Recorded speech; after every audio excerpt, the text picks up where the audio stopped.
Welcome to GWF Action for April 22nd, 2139. We are just 6 days away from GWF Perennial 2139.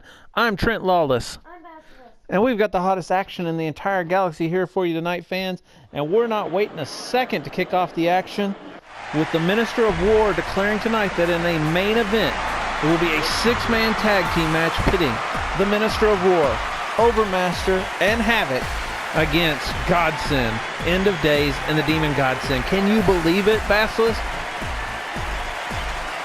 What?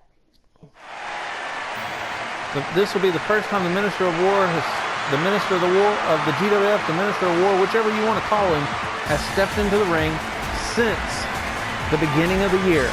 This is crazy, but he's getting one final tune-up match, and you got to wonder, are they going out to injure their perennial opponents tonight? Is Godsend and company making a huge mistake stepping into the ring? Fight!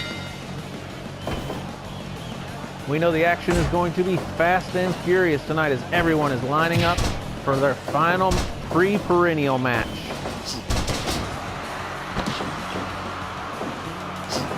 That's some expert analysis there, Basilisk.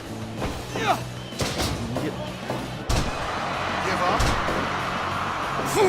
There was a nice sharpshooter from Tank Mortar, as the FDF have been on a little bit of a roll lately, picking up a win last week, I believe, against the Titans, wasn't it?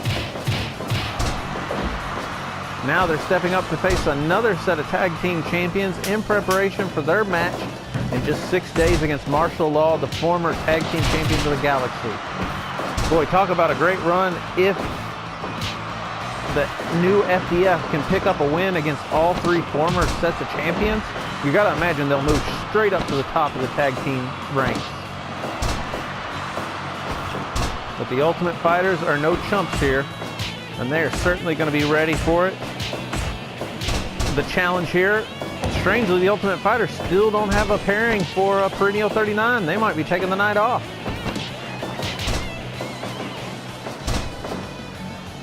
So you definitely don't want to miss out on that perennial paycheck. Although it certainly seems to me, things have not been on fire today. It certainly seems to me that the Ultimate Fighters and Castellic have been on quite the collision course of late. I wouldn't be surprised to see that match as a late addition to the GWF perennial card. Give up. Certainly the rookies would have the size advantage in that pairing, but the experience and possible fighting abilities got to go with shoot and clinch. But that's a match we don't even know is going to happen. What do you think about this match between Martial Law, Patch and Skeever, and the FDF, Climber and Tank Mortar?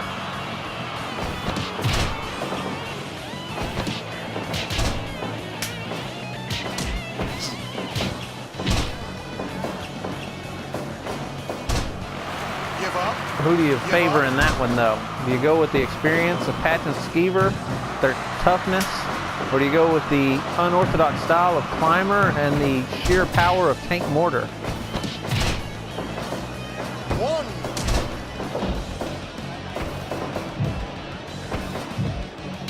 Oh, I'm listening. I'm just waiting for you to give more than a one-word answer every time tonight. We're trying to do an entertaining show here, Basilisk. Have you forgotten what we're doing here? Have you forgotten what we pay you for?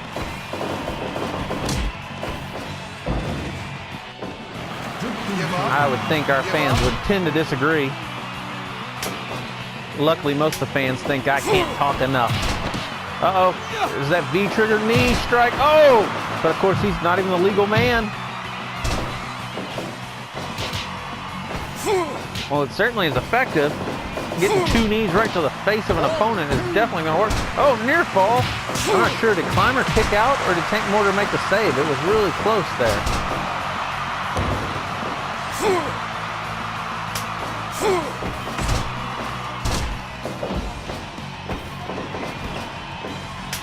Definitely a mistake there from the former tag team champions, as they are having trouble with the big Tank Mortar. He puts them both down and almost picks up the pinfall there.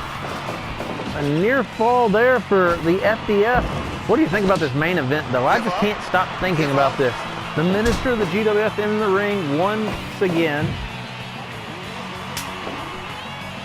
And Godsend returning to the ring.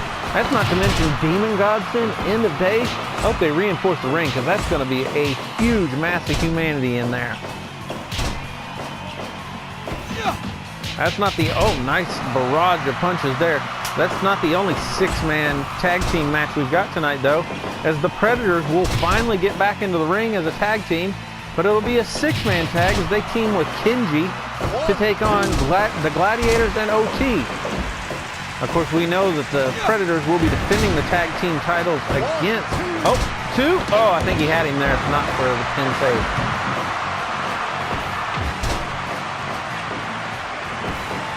Tank Mortar just pinned Clinch. Come on, Basilisk, you just are not on your game tonight. Another V-trigger. There we go.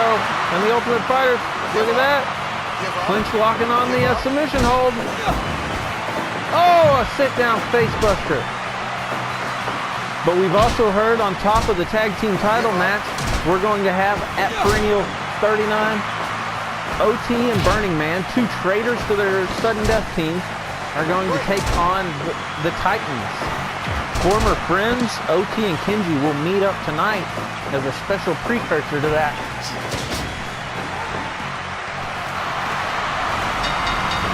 A submission hold. I'm not even sure. He just kind of rolled him through there, and Tank Mortar just could not take it.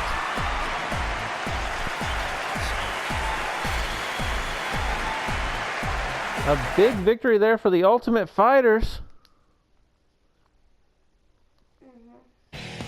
As he locks on a reverse figure four, shoot with the reverse figure four on Tank Mortar. A big win.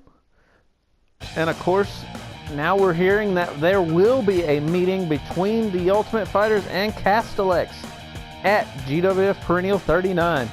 Folks, don't you dare miss that pay-per-view. It is going to be one of the biggest shows in GWF history.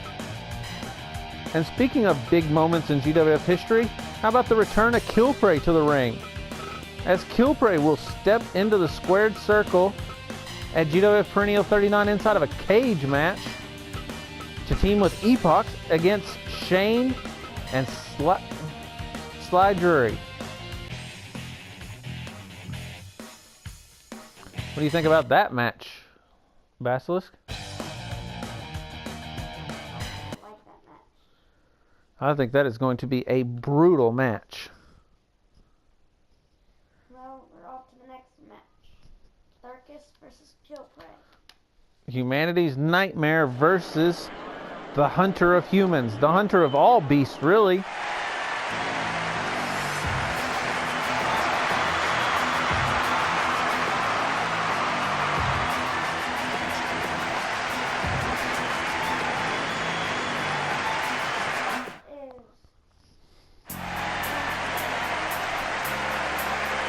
Right you are. A fatal four-way IP title match pitting three either current or former champions and Uritar, the Punk from Pegasus, all vying for the Interplanetary title.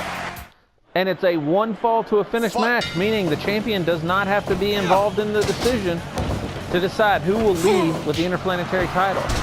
Speaking of champions not being involved in decisions, your boy Monolith could find himself not even involved in the championship decision in our main event when the Perfect Specimen, in-game, and Monolith will meet up in the first and only ever Galactic Championship main event perennial match.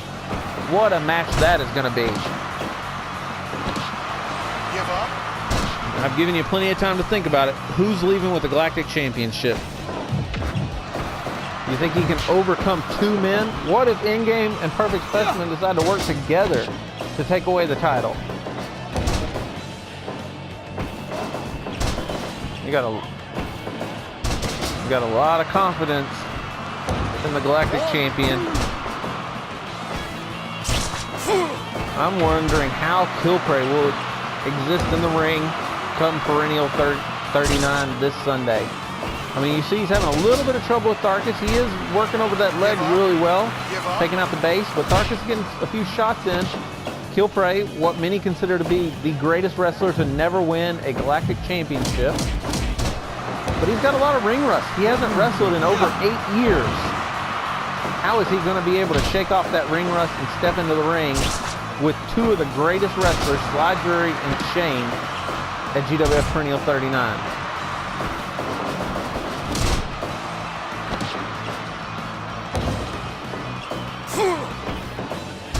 The Hunter, you can tell, I mean, this is no Wolf situation. Hunter has not come back to the GWF in the prime shape that he was in. Nice leap over fallback DDT. I like that move. Oh, and he locks on that armbar. He might have a submission here. You can tell he's aging. He has not remained the same since he's been gone. But, oh, the ambush bulldog almost got him. Oh my goodness, he is just dismantling him. Maybe the years, maybe physically he's showing a little wear and tear, but mentally, he seems to be as sharp as ever. Slapping down on those knees, a nice chop there. Kilpray, like I said, was considered one of the... Give up. Yeah, that behind the neck, but look, he's using his knee to get behind that neck too. What a strange turn of events there. I think Tharkus knocked him a little silly on that kick out. Oh, that's got to be it. He's got him in the center of the ring. I can't. Oh, he manages to escape again, and he did. He hit him behind the head as he escaped that move, and that's what's enabling Tharkus to go for the pin and get the recovery. A flying tackle there, top rope elbow. Kilpray may not be the man. Oh, he just threw him off the stage. That little staging ramp area we've got. Give up. Give up.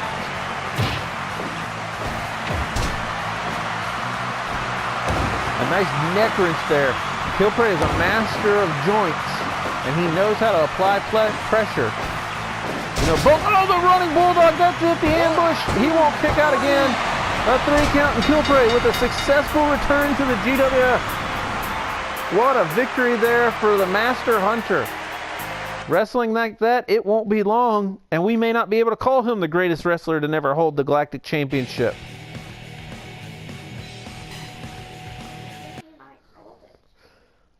He might even beat your boy, Monolith. What a match that would be. Monolith, the great Annie-Man, versus the great Hunter. Oh, I would pay to see that. Not that we pay anything. I mean, they do fly us in for free, at least me. They'd probably stick you on a bus. Just a broke down bus. Wow. They're just wasting money on you, flying you in every week. No. Look, I can do your job right now. Yes. No. Trent Lawless, you are correct. My goodness, Trent, how handsome are you? The women all love you, Trent. You're right, sir is the greatest wrestler.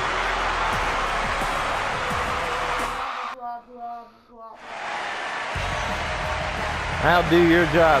Ooh, Monolith, you're the strongest man in the galaxy. Wow. Hey, Basilisk, let's try to keep this professional, won't you? Fight. We got a job to do over here, and you're just making sounds. Look at this, in the ring, Genna, definitely a mismatch in size between Genna and Dante. Well, it is a bit of a preview for the 3 versus the Club this Sunday on pay-per-view. Again, I gotta get you doing your homework, Basilisk. You are missing some obvious ones here. Of course, Dante.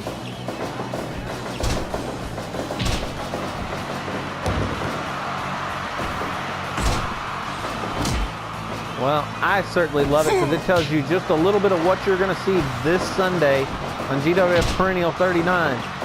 How will the Club be able to handle the size, power, strength, pure amazingness of the 3? Dante has certainly been the most successful of the Club since returning to the GWF, picking up win after win, but he is having a hard time tonight. Oh, nice roll up. A hard time tonight against Genna and his sheer mass. When Genna just outsizes, oh my goodness, turn him inside out with that clothesline. Genna is just a ton bigger than Dante. But then again, most wrestlers are bigger than Dante, and that hasn't stopped the Italian superstar from achieving great success here in the GWF. Well, we don't use that word, certainly, here on GWF Action, and I apologize, fans, to anybody that might be offended by my partner's comments. Oh my goodness. Oh, hit him with that clubbing forearm. Scourge didn't see it, and Dante still fights his way out. But he is just in trouble. This has been a mismatch from the very beginning. The club might have made a mistake by putting one of their best wrestlers, arguably their best wrestler, into a match this close to the perennial against the sadistic, mindless, and crazy Yenna. I think he's got a good idea of how to beat Dante down, though, right now. He has absolutely dismantled him.